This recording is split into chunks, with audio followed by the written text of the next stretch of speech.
Hi, I'm Ted Takasaki, and welcome to this week's Ted's Tips. I want to show you today a few tricks on how to use the Skinzit in taking the rib bones and the skin off your fillet. The first thing with the Skinzit, you want to start with the rib bones. You want to aim right at the tip of that rib cage there. You're going to put the Skinzit on the table, clamp it first, and then give it a real sharp burst of power, and then lifting right at the very end.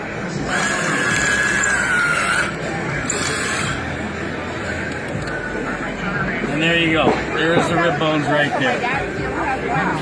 But you want to make sure you lift as you're going through those rib bones.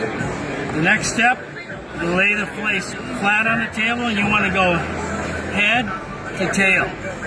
You lay the Skinzit flat, you clamp it, give it some gas, stop right about here, and then take it off the table, grab the fillet,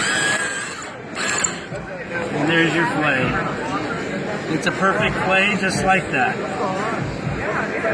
That way you'll be a lot more successful when you're using the Skinzit while you're cleaning your fish. Thank you very much for watching.